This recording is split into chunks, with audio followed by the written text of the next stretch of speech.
Ah, c'est une plante méconnue qu'on met en avant aujourd'hui avec Roland Motte. Bonjour. Bonjour Xavier. Elle n'est pas méconnue par Maître Motte. Maître Motte. C'est joli, Maître Motte. C'est joli, hein. Oui, et même. Hein? Et même, Maître Motte. C'est bien. Bon, continuez, parce que... Oui, vous m'avez perdu, Roland. Votre facile beauté, à perdre. votre savoir m'éblouit. Parlez-nous de cette bourrache. Oui, alors la bourrache, bourrache, eh bien c'est une plante qu'on trouve assez souvent dans les potagers et on a tendance à dire qu'elle est là pour être mellifère et c'est vrai parce qu'elle attire les abeilles. Donc c'est une plante annuelle qui va pousser à 60 cm de haut, qui a des petits poils sur les feuilles donc ça peut piquer un petit peu et qui a des fleurs bleues qui sont comestibles et qu'on va rajouter dans les plats, dans les salades. Oui, et ça a un petit goût d'huître léger, léger. Donc c'est iodé. Très très léger.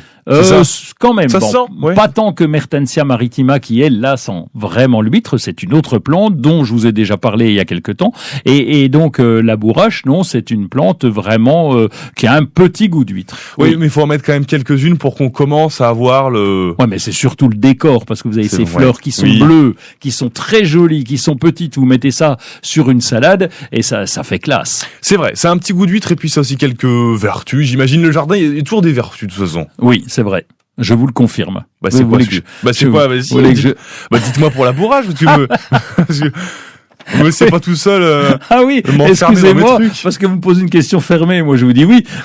Vous êtes payé, Roland, aussi, je vous rappelle. Pardon. Donc, enchaîner.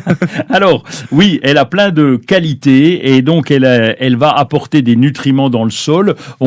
Ses racines sont intéressantes aussi parce qu'elles vont aérer un petit peu le sol et on peut l'utiliser en cuisine également parce que je vous ai parlé de la fleur qui est comestible qu'on va rajouter pour de la déco, mais on peut aussi, avec les jeunes feuilles, faire un pesto.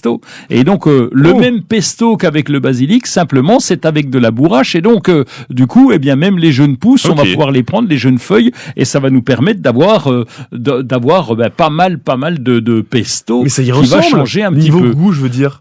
Avec ce petit goût d'huître. C'est toujours un petit peu différent. D'accord. En conclusion. Il en faut parce que d'abord c'est une annuelle, elle est facile à maîtriser. Donc si on n'en veut pas, on la sarcle un petit peu puis elle disparaît. Elle peut se ressemer toute seule, donc ça c'est facile. On la laisse aller où on le souhaite. Et puis comme elle attire les abeilles et les pollinisateurs, eh bien c'est vrai que c'est pratique.